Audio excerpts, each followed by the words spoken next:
Bien, bonsoir, on va commencer, il est l'heure.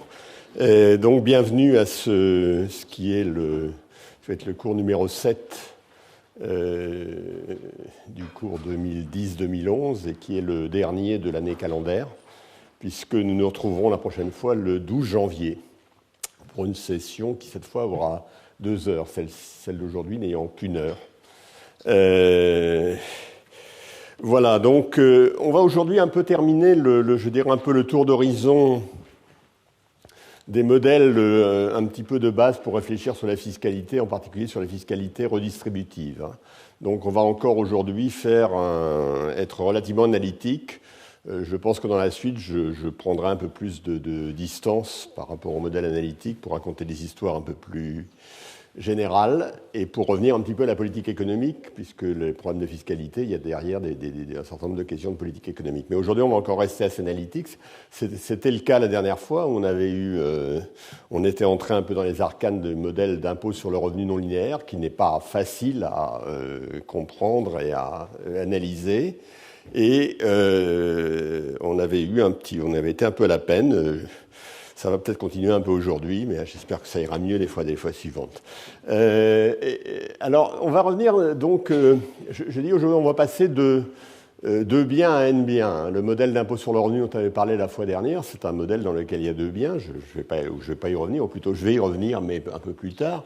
Et je voudrais que là qu'on revienne à ce qui était le modèle que j'avais appelé de Diamond-Murley, parce que c'est les premiers qui l'ont étudié sérieusement, qui est le modèle d'équilibre général, dans lequel il y a des contraintes informationnelles au sens large, c'est-à-dire dans lequel on est dans un univers de seconde baisse, tous les agents économiques ont des budgets, des ensembles de budgets qui sont identiques pour des raisons que j'ai expliquées, qui sont liées au principe de taxation. Alors dans ce modèle-là, pour l'instant, je ne mets pas de biens collectifs, j'en parlerai les fois suivantes. Il y a grand L biens, des biens qui sont des biens privés seulement, et il y a une fiscalité que j'appelle linéaire, plus éventuellement un élément de transfert forfaitaire uniforme.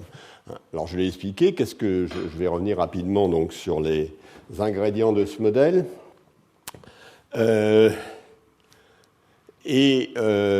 Donc dans ce modèle, il y a, grosso modo, on peut décrire l'économie, ou du moins l'équilibre de l'économie, par 2 vecteurs de prix. Un vecteur de prix qu'on appelle les prix à la production, qui sont ceux auxquels sont confrontés les producteurs, qui sont supposés rendre maximum leur profit vis-à-vis de ce système de prix à la production, et un système de prix à la consommation. Et ces 2 systèmes de prix sont déconnectés. Il y a entre les deux un vecteur que j'appelle grand T égale pi moins P, qui est un vecteur de taxes. Les taxes, d'ailleurs, pouvant, au niveau de généralité où je suis, pouvant être positives, négatives. Je suis assez vague sur ce qu'est le système de taxes. Si on voulait comprendre vraiment de l'intérieur ce modèle, il faudrait qu'on réfléchisse bien à ce que sont les taxes. Parce que ici, dans ce modèle, je peux multiplier les prix à la production par 10 et les prix à la consommation par 25. C'est le même modèle. Et les taxes ont beaucoup changé. Donc, je ne suis pas entré dans cette distinction. La plupart du temps, j'ai fait l'hypothèse qu'il y avait un numéraire, mais c'est quelque chose sur lequel il faudrait plus réfléchir si vous voulez le comprendre un peu plus que c'est mon objectif ici. Donc, il y a un secteur, oui, à côté des prêts à la production et des prêts à la consommation, il y a un transfert forfaitaire uniforme, c'est-à-dire que j'ajoute au budget de tous les gens une quantité constante, que je peux interpréter selon les circonstances comme un revenu minimum ou des choses comme ça, que j'appelle grand R, qui est le même pour tout le monde. Ça, c'est la contrainte d'incitation. C'est en quelque sorte un impôt. C'est pas un impôt, c'est une subvention par tête. Donc, dans le secteur productif, je le décris entièrement par le comportement des entreprises, qui est une fonction qui me dit combien les entreprises mettent sur le marché, je dis algébriquement, naturellement, c'est un vecteur de Rn, état de P. J'ai une entreprise publique témoin. Pourquoi j'ai une entreprise publique témoin ? Parce que je voudrais savoir quel est le vecteur de signaux que je devrais lui donner à l'optimum. Je voudrais savoir, et le vecteur de signaux que je souhaiterais lui donner, c'est les valeurs sociales des biens. Et ces valeurs sociales des biens peuvent être a priori différentes des vecteurs de prix. Donc alors, je vous rappelle les équations. Donc j'avais mes agents Monsieur I, alors je les appelle parfois Monsieur I ou Monsieur H. Monsieur I, c'est leur nom. Monsieur H, c'est leur identité, c'est l'ensemble de leurs caractéristiques. Et des fois, je change, mais j'ai toujours un continu d'agents d'une certaine manière, implicitement dans ces modèles. Mais éventuellement, j'ai un nombre fini d'identités. C'est pas tout à fait la même chose. Alors, Monsieur I, il rend maximum son utilité sous la contrainte qu'il fait au mieux compte tenu de sa contrainte budgétaire. Sa contrainte budgétaire, c'est πx inférieur ou égal à R.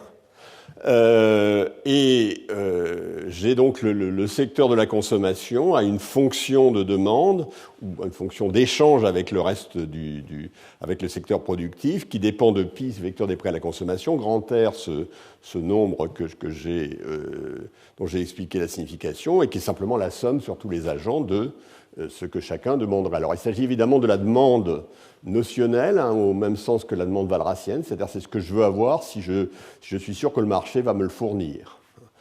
Et donc l'équilibre, c'est la donnée de P de pi de R. Alors en Q, ce serait s'il y avait des biens collectifs, qui me dit que ce qui est offert, entre guillemets, algébriquement par le secteur productif est égal à ce qui est demandé par le secteur de la consommation, plus éventuellement ce qui est additionnellement fourni par le secteur des publics, témoins. Dans mon modèle ici, il n'y a pas de profit des entreprises, il n'y a pas de profit pur. Il y a peut-être des profits liés à la détention du capital, mais il n'y a pas de profit pur des entreprises concurrentielles où je fais l'hypothèse que ces profits sont taxés. Ça simplifie beaucoup l'analyse, c'est peut-être pas toujours une très bonne hypothèse, mais on va l'accepter. Donc soit j'ai des rendements constants, soit les profits sont taxés. Et dans ce modèle, s'il y a équilibre sur tous les marchés, comme il est écrit ici, il y a aussi équilibre du budget de l'État. À nouveau, si vous voulez comprendre ce modèle à fond, il faut essayer de faire un petit exercice qui montre bien ça. Mais c'est quelque chose qui est vrai. Donc voilà ce modèle. Alors là, c'est le modèle à n biens. Alors je vais repasser de ce modèle à n biens au modèle à à deux biens, qui s'appelle le modèle avec impôt linéaire, impôt sur le revenu linéaire ou affine, je ne sais pas comment je change mon vocabulaire de temps en temps, c'est simplement la version de ce modèle dans le cas où j'ai deux biens, le bien de consommation, l'autre bien c'est ce que j'appelle le travail efficace. Chacun ayant du travail qu'il transforme en travail qui met sur le marché du travail, qui est transformé en travail efficace, et la transformation se fait compte tenu d'un coefficient de productivité personnelle qui s'appelle le θ de H, qui dépend de l'identité de Monsieur H. Donc, deux biens, le bien de consommation et le travail.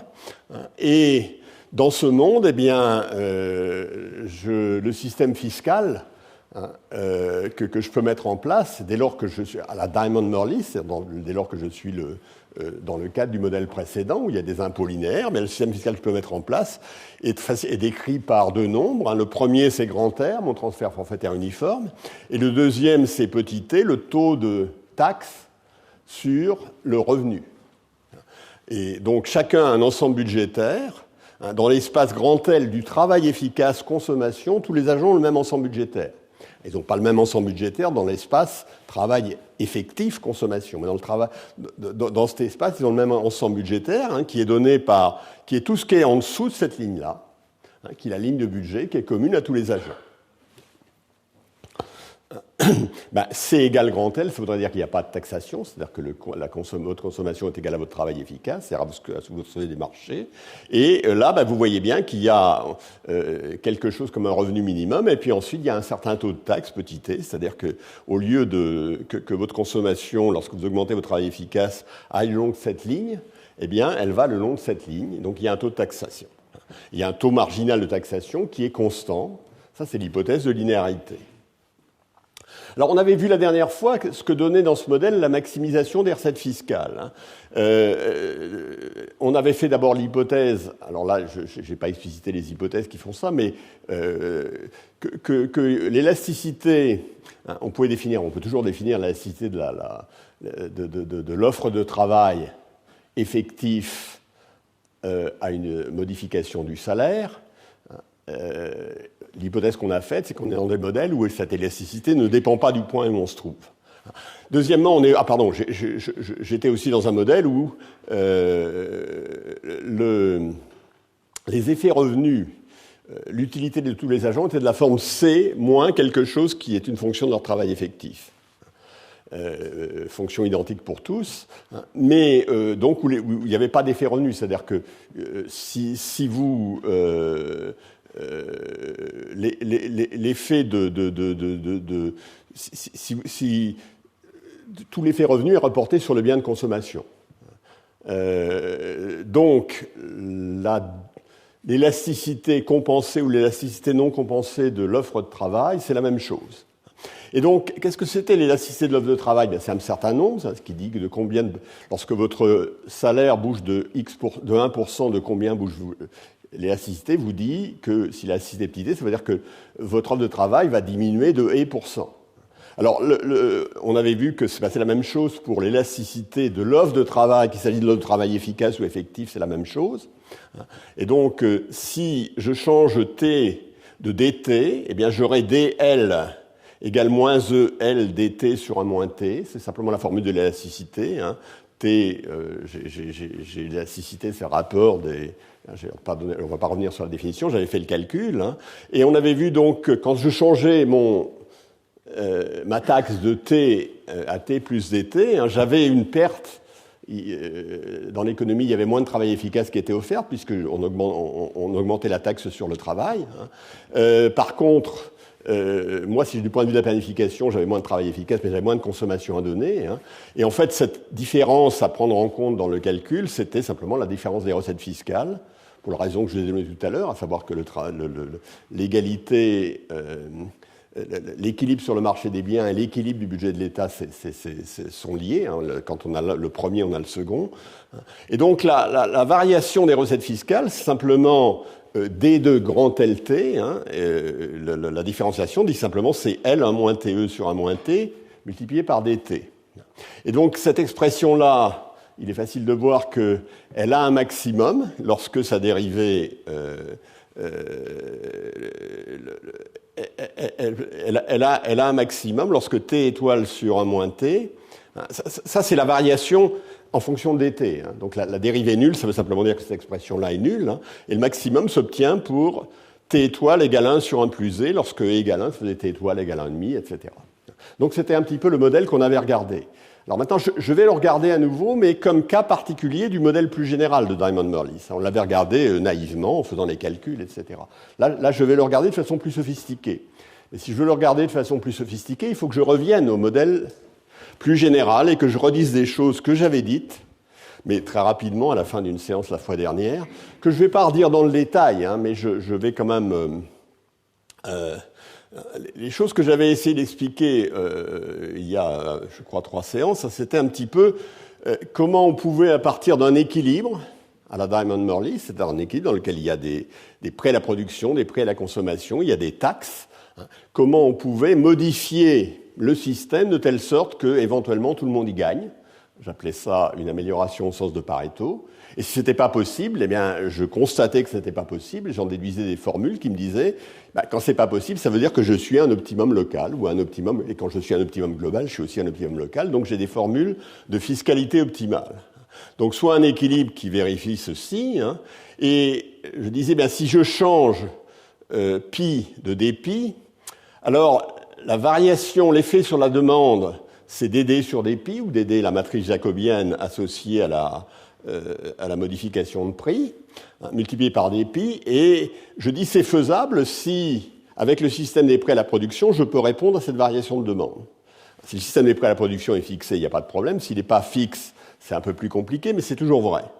Et c'est ce que j'avais fait sur ce diagramme, hein, par exemple, donc ce vecteur-là, je l'appelle phi de p et de pi, hein, et là j'avais mis en évidence des vecteurs moins phi de p et de pi qui ont cette allure. Par exemple, ça peut avoir cette allure. Ça veut dire que ce qui est perpendiculaire à ce vecteur, c'est ce qui est là, et que si j'ai ce vecteur multiplié par dpi égale 0, ça veut dire que dpi peut varier ici. J'avais fait, alors ça c'était le cas où phi de p et de pi était ici, j'avais fait aussi l'hypothèse qu'il pouvait être ici, et dans ce cas, ce qui impliquait que phi de p et de pi scalaire des pi soit égal à 0, c'est le long de cette ligne-là. Et puis alors, qu'est-ce qui est souhaitable ? Ce qui est souhaitable dans ce monde, c'est très simple. Lorsque je bouge des pi, c'est ce qui baisse, c'est ce qui accroît le pouvoir d'achat de tous les agents. c'est-à-dire ce qui baisse le prix de leur panier de consommation, c'est-à-dire ce qui vérifie XH dépit négatif. Et là, j'avais vu, ça c'est XH dépit égale 0 pour un agent, ça c'est XH dépit, l'autre, les agents sont en pointillés ici, hein. Ça c'est des variations de prix qui ne changent pas leur pouvoir d'achat, hein. Et tout ce qui est en dessous, ça améliore leur pouvoir d'achat. Si on a deux, ce qui améliore le pouvoir d'achat des deux, c'est toutes les variations de prix qui sont là-dedans, qui sont dans cette visualisée par l'arc que j'ai tracé ici.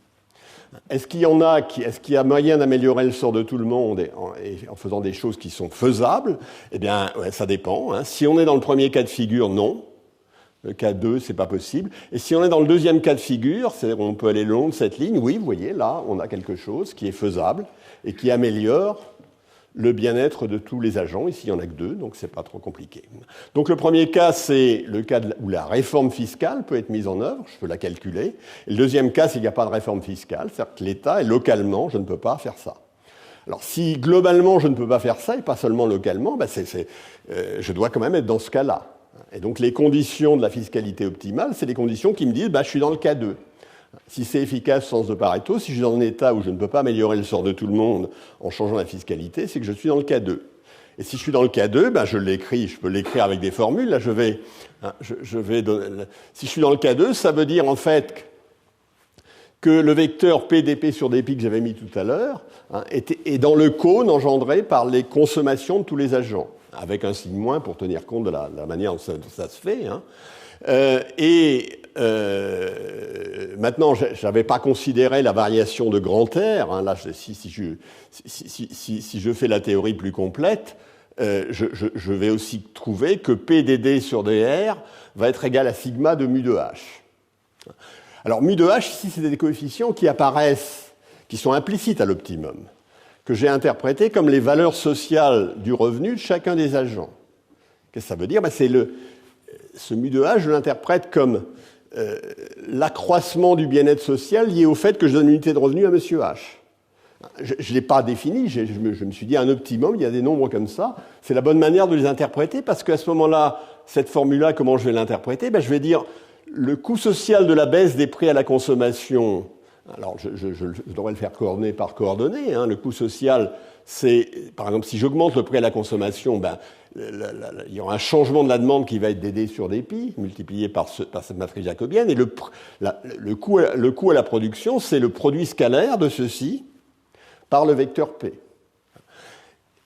Et si je baisse, il y aurait le signe négatif ici, mais enfin le signe négatif, je l'ai plutôt mis ici. Quel est l'avantage de baisser les prix? Donc l'inconvénient de les baisser, c'est que j'ai ici. Quel est l'avantage de baisser les prix? Cette fois, c'est que si je baisse les prix, je baisse le coût des paniers de consommation de monsieur H de XH dpi. Quelle est la valeur sociale? C'est la sigma de mu H de XH. À l'optimum, on doit être tel que les coûts de baisser les prix à la consommation sont égaux à leurs avantages. Et on doit être tel que le coût qu'il y a à satisfaire, le fait de donner une unité de transfert forfaitaire uniforme dans cette économie, doit être égal à la valeur sociale de donner ce transfert uniforme dans l'économie. Et c'est quoi la valeur sociale? C'est la somme des valeurs sociales du revenu pour chacun des agents. Puisque quand j'augmente grand R de 1, j'augmente le revenu de tout le monde de 1. Toutes choses égales par ailleurs. Quel est l'avantage social de faire ça? C'est la somme des valeurs sociales des revenus. Et donc ça, c'est les interprétations tout à fait cohérentes des formules que j'avais tout à l'heure. Alors en fait, on va plus loin dans le calcul. Alors évidemment, je ne vais pas faire le calcul, mais simplement, si on va plus loin dans le calcul, qu'est-ce qu'on fait? On remplace les demandes ici par les demandes compensées. Parce que les demandes non compensées, on ne sait pas très bien à quoi elles ressemblent. Les demandes compensées, les économistes pensent qu'ils savent ce que c'est. Enfin, il y a une théorie qui dit ce que c'est. En particulier, la matrice des demandes compensées, elle a beaucoup de structures. C'est la matrice des demandes compensées totales, bien sûr, pas des demandes compensées individuelles. Et on trouve que T, le vecteur pi moins P, le vecteur des taxes, multiplié par dm sur dpi, égale sigma de nu de H, x de H. Mais nu de H, c'est pas le mu de H, mais c'est le mu de H dont j'ai défalqué PDDH sur DR, c'est-à-dire c'est mu de H, c'est la valeur sociale du revenu de monsieur H, mais si je lui donne une unité de revenu supplémentaire, et qui la consomme, ça me coûtera P DDH sur DR, au point de vue social. Donc la valeur sociale de lui donner une unité de revenu, la valeur nette, c'est mu de H moins ce que ça me coûte de satisfaire l'accroissement de demande qu'il a pour cette valeur sociale, qu'il a pour quand je lui donne une unité de revenu de plus. Et ce que dit cette formule, eh bien, c'est que ce vecteur-là est égal à ce vecteur-là ici.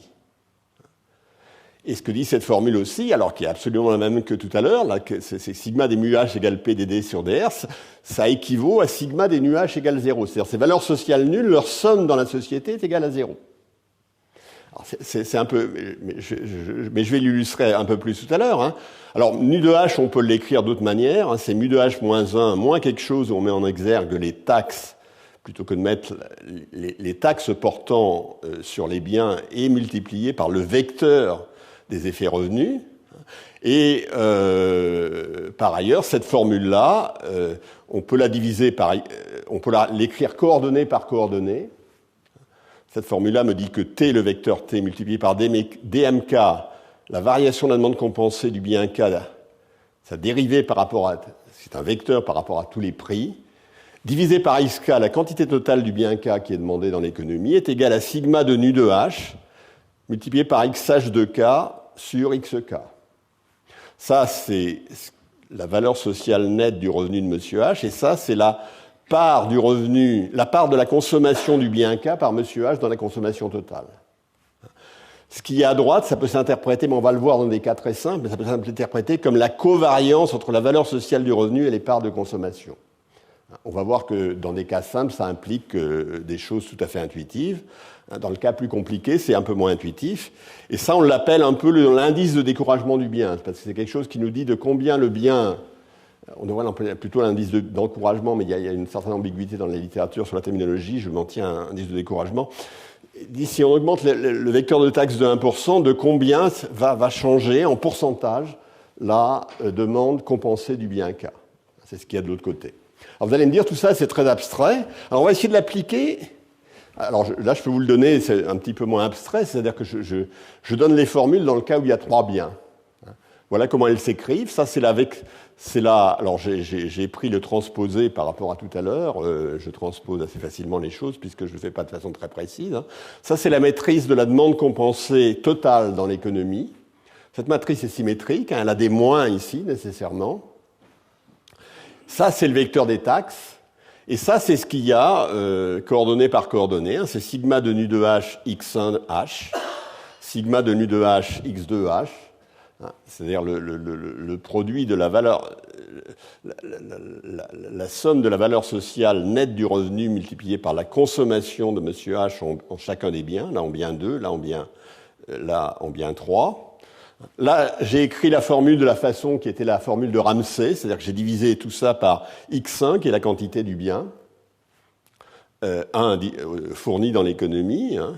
Et puis là, j'ai X1H sur grand X1, c'est la même formule qu'ici, hein, simplement ça, j'ai simplement écrit la première ligne de cette formule-là, hein, en divisant par X1 de chaque côté. Et puis j'ai dit à quoi était égal à mu h, nu h, qui est égal ici. Donc voilà, la fiscalité linéaire. Alors on va voir que ces formules, tout à fait, je suis d'accord, hein, sont relativement lourdes, difficiles à... Je prétends pas qu'en les montrant pendant 5 minutes, vous allez les comprendre immédiatement. Simplement, on va essayer de les appliquer. On va essayer de montrer que... Alors c'est beaucoup plus général que le modèle dont on est parti, mais on va essayer de montrer qu'au moins ça nous redonne les résultats qu'on avait compris la dernière fois. Hein, sinon c'est un tout petit peu gênant. Alors comment on va faire la dernière fois? D'une part, par rapport à ces formules générales, on n'a que 2 biens. Ça c'est assez agréable, hein, on n'a que 2 biens. Donc en fait, notre matrice de 2, c'est facile à jouer. En plus, comme il y a un des biens qui est le numéro 1, on pourra faire sauter, on pourra remplacer cette matrice grosso modo par un nombre, hein, qui sera l'élasticité de la demande de travail. Ça, sans être très fort, on arrivera à faire ça. Deuxièmement, on va faire comme la dernière fois, c'est-à-dire tous les effets revenus sont mis sur C, sur la consommation. Et troisièmement, l'élasticité est constante. L'élasticité de l'offre de travail de tous les agents, quelle que soit leur situation, est toujours constante. Alors, qu'est-ce que c'est que nu de h dans ce modèle-là? Ça va être mu de h, ça, mu de h, c'est la valeur sociale. Et puis, on va mettre uniquement 2 agents. Mais enfin, ça, pour l'instant, ça n'a pas... Qu'est-ce que ça va être nu de h? Ça va être mu de h, la valeur sociale du revenu, moins P DDH sur DR. Qu'est-ce que c'est ça? Ça, c'est facile, C1. Pourquoi C1? Parce que Les effets revenus, lorsque je donne du revenu aux gens, toutes choses égales par ailleurs, ils consomment tout dans le bien de consommation, qui est le numéraire. Donc, P dDH sur dR, c'est un vecteur qui n'a qu'une coordonnée. 1 est le prix à la production du bien de consommation, qui est égal à 1, qui est égal au prix à la production du travail efficace, qui aussi est égal à 1. Ça, c'est la condition d'équilibre concurrentiel. Donc, ce nombre-là, c'est simplement mu de H moins 1. Donc, T dm sur dpi est simplement égal à la somme des mu de H moins 1 multiplié par X de H. Ça, c'est la formule générale. Par ailleurs, si je donne une unité de revenu à tout le monde, bien ça va me faire quelle va être ça va être égal à sigma de mu de h, mais sigma de mu de h va être égal à m, puisque sigma de mu de h moins 1, les mu de h de tout à l'heure, c'est égal à 0. Simplement, si je donne une unité de revenu à tous les agents, ils consomment tout en unité de consommation, ça me coûte m, puisqu'ils sont m. C'est le nombre d'agents, enfin le nombre d'agents ou de types d'agents. Je reviens ici. Si j'applique ceci et que je prends la formule de tout à l'heure, j'ai à prendre toutes mes matrices, j'ai plus maintenant à multiplier le vecteur, non pas un vecteur, mais le nombre T, qui est la taxe sur le bien de consommation, multiplié par dL sur dpi, parce qu'il n'y a pas de taxe sur le bien de consommation. Donc ça, c'est la taxe sur, c'est la taxe sur le revenu multiplié par dL sur dpi, et ça doit être égal, d'après la formule de tout à l'heure, qui est la formule que j'ai appelée de Ramsey à m personnes, et T dL sur dpi doit être égal à moins, alors mu de 1 moins 1, alors vous me croyez sur les signes, moins mu de 1 moins 1 multiplié par L de 1, qui est le travail efficace fourni par l'agent 1, plus mu de 2 moins 1 multiplié par L de 2, qui est le travail efficace fourni par l'agent 2. Je suppose qu'il n'y a que deux agents, c'est-à-dire ça c'est le revenu de l'agent 1 et ça c'est le revenu de l'agent 2. L'agent 1 il va être plus pauvre, il aura un revenu plus faible, il a une productivité plus faible, et l'agent 2 il a une productivité plus forte. Donc c'est ça la formule.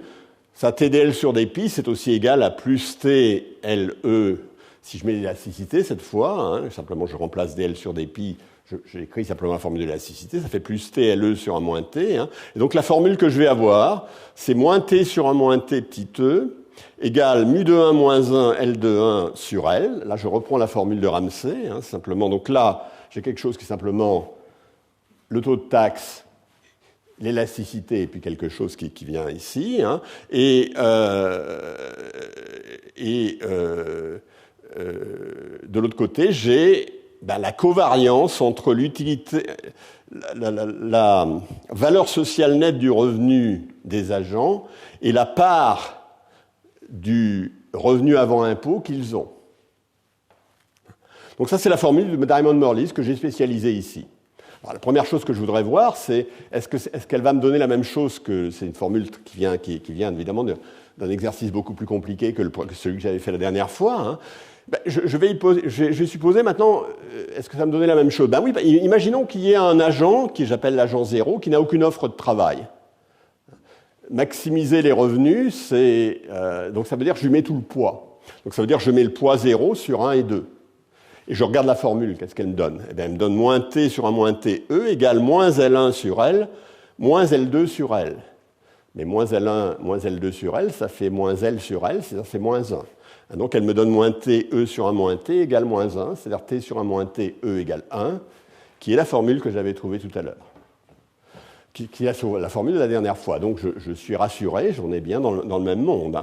Alors maintenant, je pourrais dire aussi que mu de 1 est proche que, en fait, je mets tout le poids, il n'y a pas d'agent qui ne travaille pas, mais celui qui travaille, qui est le moins productif, a un L1 assez faible, et ce qui est le plus productif, donc il y a des écarts de productivité considérables, a un L2 beaucoup plus grand.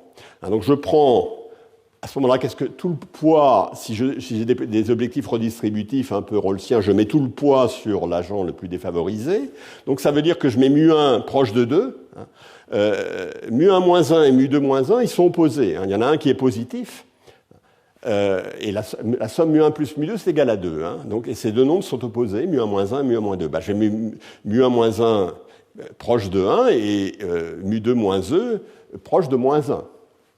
Comme L1 est proche de 0, donc ce terme s'en va, il ne reste plus que ce terme qui est proche de moins 1, qui est proche de moins L2 sur L. Mais moins L2 sur L, c'est proche de 1. Donc le niveau de taxe que je mets en œuvre est proche du précédent. Il est un peu plus faible, mais il est proche du précédent. Et donc j'ai bien retrouvé mon intuition tout à fait positive. Alors c'est intéressant parce que je vous montrerai un peu l'économie politique de cette société, avec par exemple C moins L2 comme fonction d'utilité, où l'élasticité serait égale à 1 par exemple.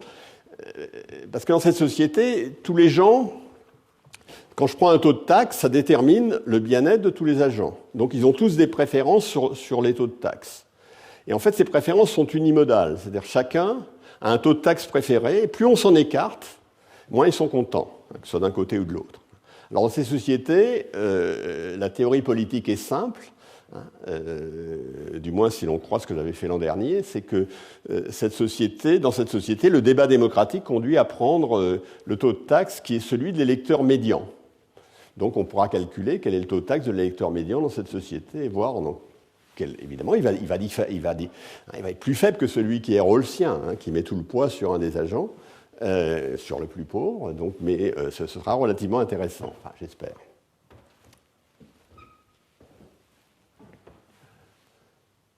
Alors maintenant, on a bien compris ce qui se passait dans un modèle à deux biens.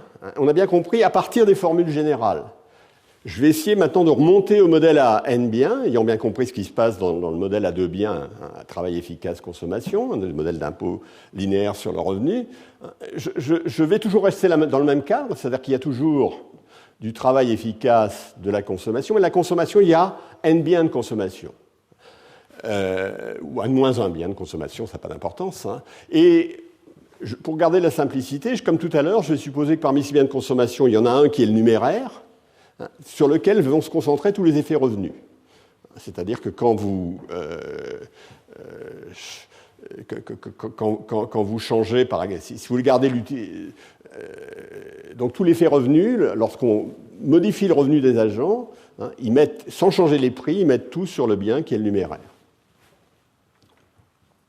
Et je vais supposer qu'il y a séparation d'utilité entre tous les biens. C'est-à-dire la fonction d'utilité pour les agents, il y a une désutilité du travail effectif, et il y a une utilité des consommations, elles sont séparables.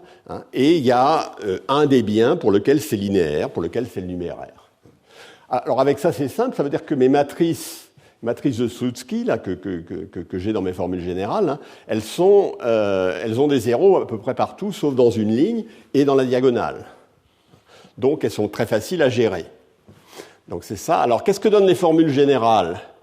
Dans ce monde-là, j'aurai toujours P dd sur dr va être égal à sigma de mu h va être égal à m. C'est-à-dire, si je donne une unité de revenu à tous les gens, si chacun a une unité de revenu de plus, parce que ce que je fais lorsque je modifie l'ensemble budgétaire de tous les agents, le coût social, ça va être... Comme ils vont consommer uniquement du numéraire, du bien 1, le coût social, ça va être m fois la valeur sociale du numéraire, que je prends comme 1 comme par définition, ça va être égal à sigma des mu h. Donc j'ai toujours ça pareil comme formule. Donc nu h va toujours être égal à mu h moins 1. C'est plus simple que tout à l'heure. Et j'aurai toujours comme formule tdm sur dp égale sigma de mu h moins 1 multiplié par x de h.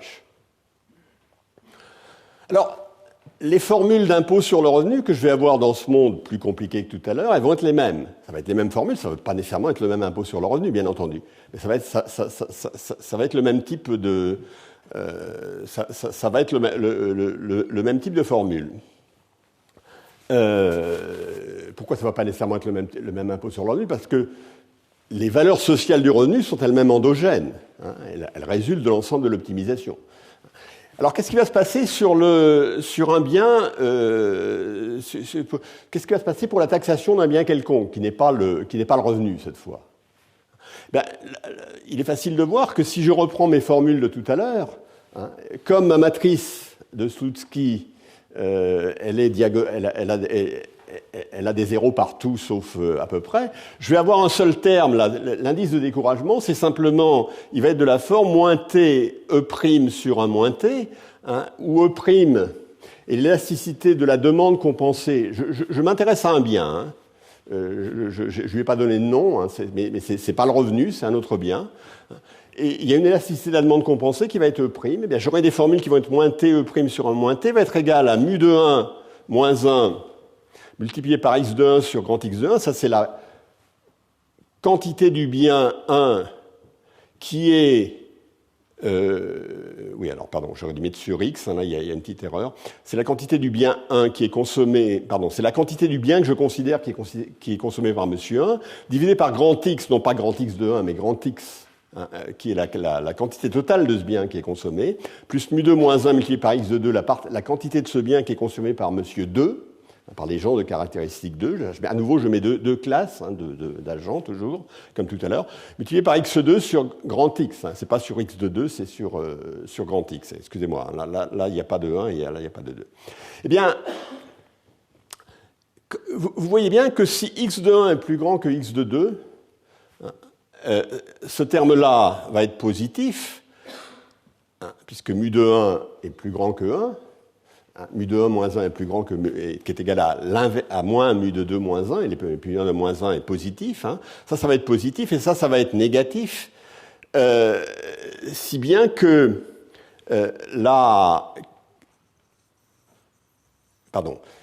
ce nombre-là, étant x1 sur grand X, va être plus grand que x2 sur grand X.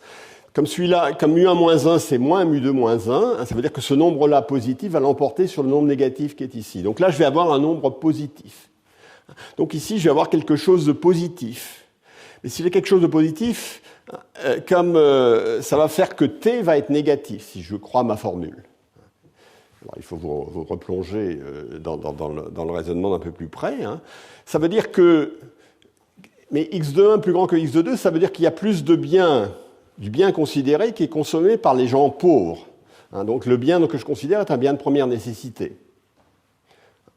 Je fais l'hypothèse qu'il y a autant de gens riches que de gens pauvres, hein, puisque ça intervient. Le poids au travers de la valeur sociale du revenu, je prends des identités en particulier. Mais évidemment, la masse des gens qui ont ces identités devrait intervenir dans mes formules, je ne l'ai pas fait ici. Donc je fais l'hypothèse qu'il y a effectivement le même nombre de gens. Et donc vous voyez bien qu'il y aura subvention des biens de première nécessité, c'est-à-dire T va être négatif, la taxe va être négative. En sens inverse, c'est les riches qui consomment ce bien, la taxe va être positive. Donc on retrouve, si la covariance est positive, c'est plus général, alors la consommation des biens est encouragée. Donc on retrouve une intuition dans ce monde, hein, on va taxer les biens de luxe, entre guillemets, et subventionner les biens de première nécessité. Ce qui est plutôt agréable, si l'on veut. Donc voilà ce qu'on a trouvé après avoir fait cette incursion. Alors maintenant, on va faire l'inverse. Hein. Je vais revenir au modèle. Alors ça, c'est avec... on est dans le monde de Diamond-Murley. C'est-à-dire l'impôt sur le revenu, il est linéaire. La dernière fois, on avait vu un impôt sur le revenu non linéaire. Donc on va revenir à ce monde dans lequel il y avait un impôt sur le revenu non linéaire. Et cette fois, on va rajouter n biens. On va faire l'inverse de ce qu'on a fait ici. On est parti d'un monde à n biens, on a regardé le monde à 2 biens, et on a vu que les résultats du monde à n biens nous permettaient de mieux comprendre ce monde à 2 biens, et de retrouver ce qu'on savait déjà. Là, on va faire l'inverse. On va partir du monde à 2 biens, on va passer au monde à n biens, et on va se demander ce que ça a changé dans notre compréhension. Alors c'est un peu plus compliqué. Alors le monde à 2 biens, je ne vais pas leur décrire. Hein. Le monde à 2 biens, c'est... à nouveau, il y a la consommation et le travail efficace, hein, et la détermination de l'impôt sur le revenu optimum. Hein, on maximise l'utilité des gens d'identité H, ça se fait aussi avec un nombre fini d'identités, ce n'est pas une intégrale ici, hein, c'est V de C de H, L de H. Alors maintenant, ils ont des utilités qui dépendent d'un certain nombre de paramètres, que j'ai mis θ de H et θ de H de façon la plus générale. Au bout d'un certain temps, on oublie la multidimensionnalité des caractéristiques et on vient dans des cas où tout se passe comme s'il y avait des caractéristiques unidimensionnelles. La contrainte d'incitation, maintenant, quand je mets en place un impôt sur le revenu qui est donné par ma consommation est inférieure ou égale à f de L, f fois mon revenu, hein, f c'est l'impôt sur le revenu, je l'ai mis ici, je l'avais défini ici, hein. Eh bien c'est que je rends maximum cette fonction d'utilité sous la contrainte d'incitation, à savoir que M. H prend ce qui est le mieux pour lui compte tenu du fait qu'il est soumis à un impôt sur le revenu. Et la contrainte technologique, eh bien, on ne peut pas produire plus que ce qui est possible compte tenu de l'offre de travail par l'ensemble des agents. Et ce qu'on avait vu, ça c'est le problème d'impôt sur l'impôt linéaire, non linéaire sur le revenu. Petit f. Tout à l'heure, c'était le même problème, sauf que on s'était mis implicitement dans des cas plus simples du point de vue de la fonction d'utilité, mais f, cette fois, est non linéaire, complètement non linéaire. Alors en fait, et ça s'appelle un peu, donc on a regardé le cas où il y a d'ailleurs un nombre infini, un continu de θ, et où malgré tout l'espace des θ était unidimensionnel. On a vu le cas où il avait un support compact et le cas où il n'avait pas de support compact. Alors je vous rappelle un petit peu le type de résultats qu'on a eu. On ne va pas revenir sur ces résultats parce qu'ils sont vous avez bien compris. Non, je veux dire, on ne va pas revenir. Ils sont analytiquement pas complètement triviaux. Hein. J'avais essayé de donner une intuition, mais je reconnais que c'est pas facile. Alors, pour avoir des résultats, on avait mis ce qu'on appelle la condition de Spence-Murlis, hein, qui permet de reconnaître les gens selon une dimension. Condition qui, dans notre interprétation du modèle à deux biens très stylisés, est vraie, avec les histoires de productivité. Et puis on avait mis aussi une condition qui est vraie aussi lorsqu'on a un optimum utilitariste et qu'on a un continu d'agents, hein, qu'on veut redistribuer vers le bas. Toute chose égale par ailleurs, on veut redonner à la marge un peu plus on veut transférer de la consommation des gens qui sont très productifs, hein, au voisinage de l'optimum vers des gens qui sont moins productifs. Ces deux conditions-là. Alors, les propriétés de l'optimum, il y avait des propriétés que au sommet du barème, il n'y a pas de distorsion, c'est-à-dire que la taxation marginale du revenu au sommet du barème est zéro. Résultat surprenant, mais facile à comprendre, on avait bien expliqué pourquoi.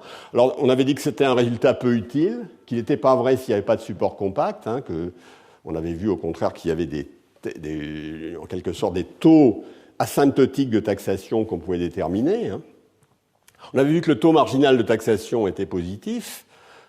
Et puis on avait vu une formule dans le cadre relativement simple, à nouveau si je reviens à mon modèle simple avec les effets revenus concentrés sur la consommation, hein, on était capable de trouver des formules hein, qui nous suggéraient une forme des coûts marginaux, élevés d'abord, qui décroissent et qui remontent, que j'avais discuté, on reviendra là-dessus, hein, et qui nous avait montré qu'il y avait quand même quelque chose dans cette formule, il y a 1 sur 1 plus E qui est le multiplicateur, c'est-à-dire l'élasticité de l'offre de travail ou de l'offre de travail efficace au salaire est évidemment un paramètre tout à fait important et ici très facile à comprendre. Donc c'est ce qu'on avait fait. Question, qu'est-ce qu'on fait maintenant si, à côté on rajoute des biens de consommation? On a quand même des biens de consommation, on va les rajouter.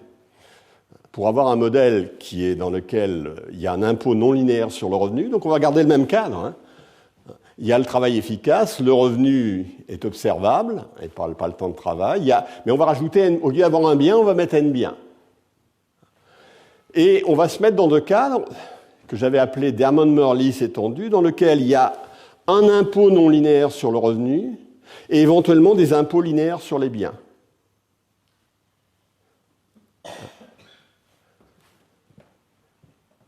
Alors, qu'est-ce que ça va être un impôt? Qu'est-ce qu'il faut que je trouve? D'abord, il va falloir... Qu'est-ce que c'est qu'un impôt sur le revenu dans ce cadre-là? Comment je vais décrire ce qui se passe dans un impôt lorsque je vais prendre un impôt sur le revenu? Je vais simplement... Qu'est-ce qu'il faut que je trouve? Il faut que je trouve la non-linéarité de l'impôt sur le revenu lui-même et il faut que je trouve la taxation des autres biens, de ceux qui sont taxés linéairement. Hein.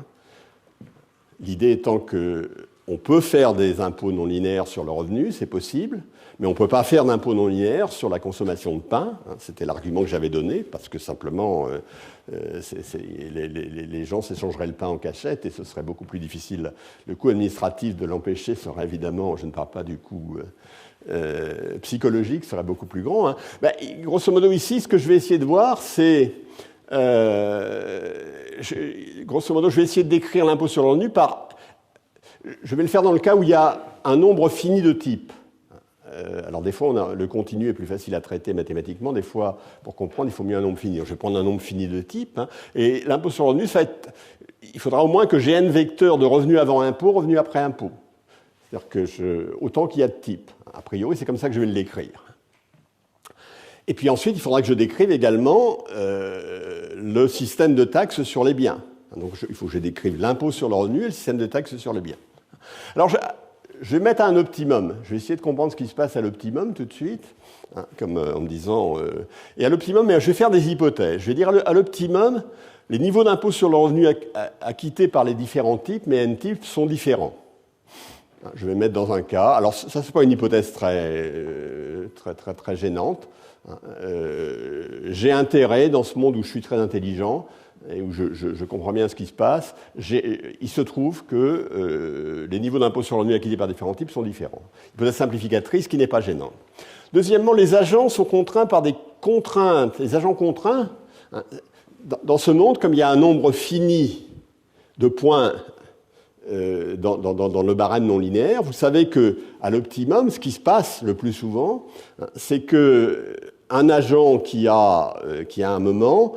le système est tel qu'il y ait un agent donné hésite entre le panier de consommation qui lui est alloué, ou le panier de... Ici, c'est compliqué. Enfin, le panier fiscal qui lui est alloué, plus le panier de consommation qui lui est alloué, et celui d'un autre agent. Alors, je vais faire... Et ça, c'est assuré par la contrainte de Spence-Morley, plus les hypothèses de distribution vers le bas. Et donc, je vais supposer que les agents sont contraints par la contrainte d'autosélection hésitent entre être eux-mêmes ou imiter celui qui est immédiatement inférieur dans le barème d'impôt sur le revenu. C'est ce que je fais ici. Alors, c'est une hypothèse qui est impliquée par des conditions type Spence-Morley. Puis je vais faire une troisième hypothèse, c'est ce que j'appelle les agents sont indiscernables en section. C'est-à-dire que quand vous imitez quelqu'un, je vais vous montrer ce que ça veut dire, hein, quand vous imitez quelqu'un, quand vous voulez imiter quelqu'un, si vous choisissez son revenu, vos arbitrages sur les biens sont les mêmes que ses arbitrages. Ça, c'est assuré par des préférences qui sont séparables entre la consommation de l'ensemble des biens et l'offre de travail. C'est-à-dire que le fait que vous travaillez beaucoup ou peu ne change pas votre goût sur les biens de consommation. C'est évidemment une hypothèse qui est relativement forte. Hein. C'est-à-dire que... donc on ne pourra pas reconnaître en section quelqu'un... le comportement de demande de biens de consommation de quelqu'un qui est là parce qu'il travaille beaucoup, il est peu productif, et quelqu'un qui ne travaille pas beaucoup et qui est productif et qui a le même revenu. Ça s'appelle l'indiscernabilité en section. Alors, je vais vous montrer un petit peu comment ça fonctionne, ça. Donc là, si vous voulez, j'ai un monde à 3 biens. Hein. Alors, il faut voir cet axe-là comme perçant l'écran. Et ça, c'est l'axe sur lequel je mesure le revenu ou le travail efficace. Disons, dans la théorie précédente, j'avais l'axe 0 et l'axe 1 qui était le bien de consommation. Alors là, le bien 1, je vais le prendre comme numéraire pour simplifier. Et donc, si j'étais dans le monde précédent, je serais simplement dans ce sous-espace-là.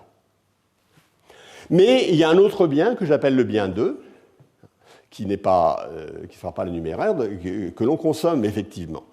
Donc, ma première hypothèse, c'est que les agents, l'impôt sur le revenu optimal est tel que, voilà, monsieur, comment je l'appelle ici, monsieur Rose, hein, a un revenu avant impôt, revenu après impôt qui est associé à ce point, c'est-à-dire que voilà son revenu avant impôt et voilà son revenu après impôt qui est ici, alors que monsieur Marron a un revenu avant impôt plus faible et un revenu après impôt plus faible. Ça, c'est lié à la structure de l'impôt sur le revenu.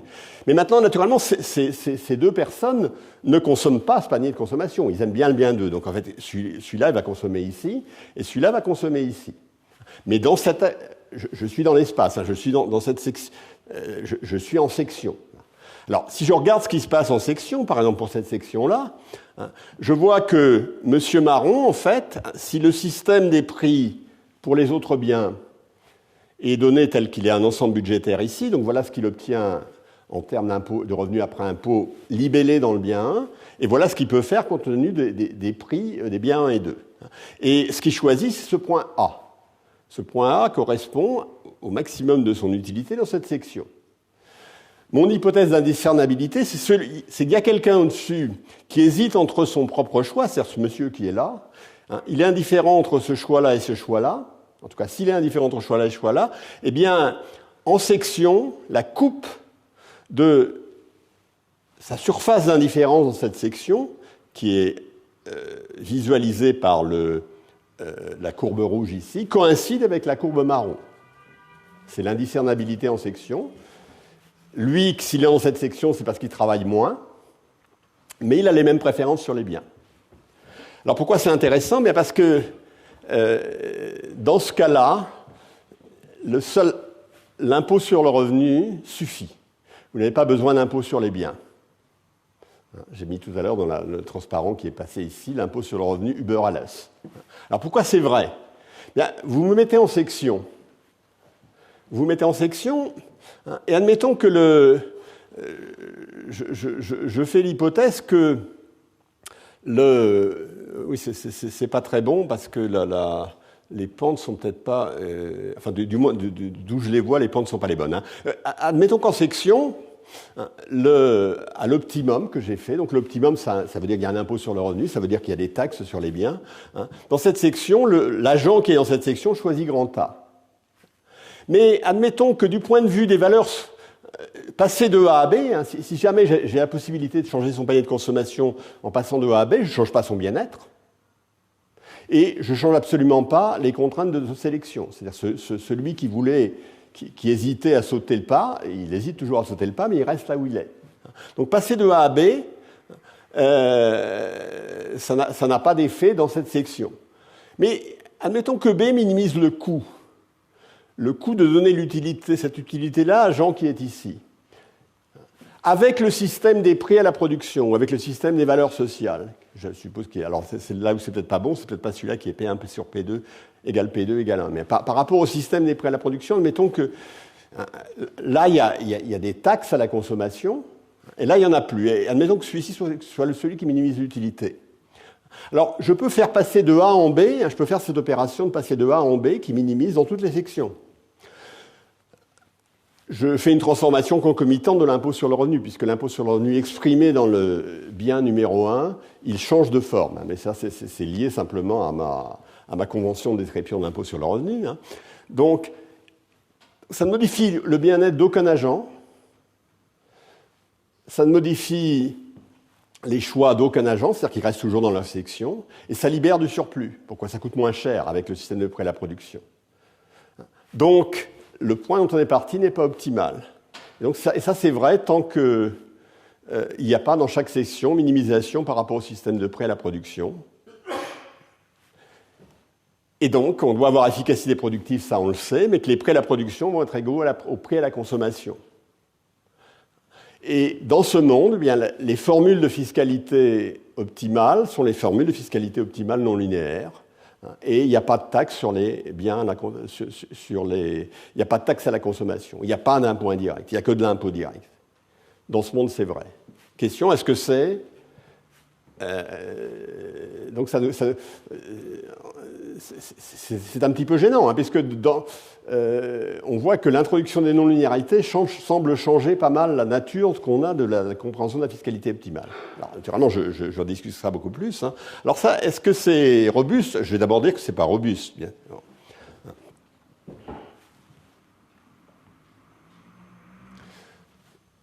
Je vais simplement enlever cette hypothèse. Je garde les deux premières hypothèses, mais j'abandonne celle-ci. Alors je dis qu'à ce moment-là, l'optimum va vérifier cette formule-là. À l'optimum, il y aura des taxes sur les biens, sur les biens qui ne sont pas il y aura à la fois les taxes sur les biens, c'est-à-dire des impôts indirects et des impôts directs. Les taxes sur les impôts indirects cependant seront donnés par cette formule-là, qui est du même type. Là, c'est le même type que la formule standard. Mais ici, c'est la différence entre le panier de consommation. Je suis dans le cas où il y a mes deux agents, de monsieur 1, ce qu'il prend à l'impôt optimal sur le revenu, et ça, c'est le panier de consommation que prendrait monsieur 2 s'il décidait de limiter. Mais s'il décidait de limiter, il ne prendrait pas le même panier de consommation. Il n'a pas les mêmes goûts. Je vais vous montrer ça sur le diagramme. Hein. Là, je suis dans le plan... alors, je l'appelle monsieur 1. Hein, il change parfois de nom. Des fois, il s'appelle monsieur A, monsieur B. Cette fois, il s'appelle monsieur 1. Hein.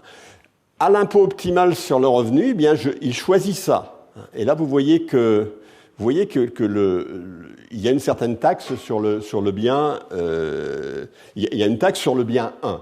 C'est-à-dire si le prix du bien 1 égale le prix du bien 2 à la production, il y a une taxe sur le bien 1. C'est-à-dire que si vous changiez 1 pour 1, vous auriez plus de bien 1.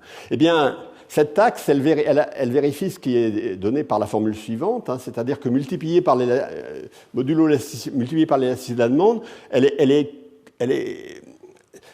ce que vous prenez en compte dans la formule suivante, c'est la différence entre x2, ce que fait ce monsieur qui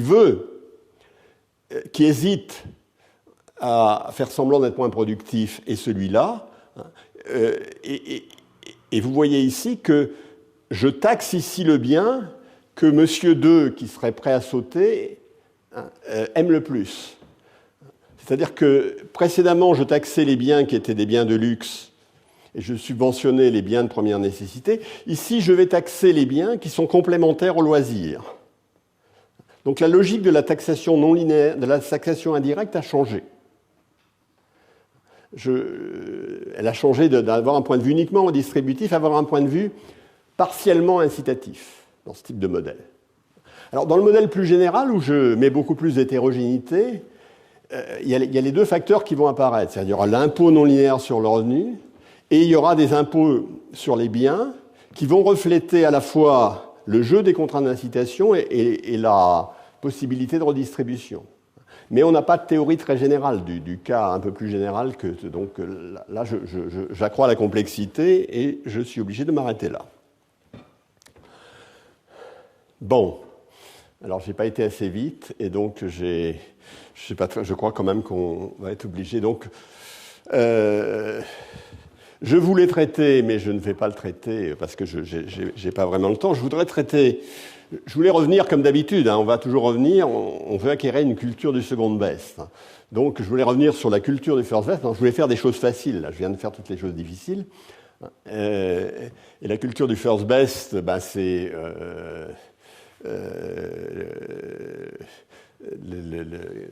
les prix sont des bons prix, le marché fait émerger des bons prix, donc là on aurait pu revoir cette culture du first best, j'en parlerai la fois prochaine. Deuxièmement, les distorsions des coûts, là on a illustré abondamment le fait qu'il y a un arbitrage entre les distorsions, les coûts des distorsions et les avantages. Il y avait deux choses que je voulais faire, c'était le problème des contraintes quantitatives. Est-ce qu'il y a des arguments dans ce monde pour soit forcer les gens à consommer, soit plus que ce qu'ils voudraient, soit le forcer à consommer moins que ce qu'ils voudraient. Et la réponse est oui, je le ferai la fois prochaine. Alors ça c'est important parce que c'est un argument qui interviendra lorsqu'on discutera du salaire minimum.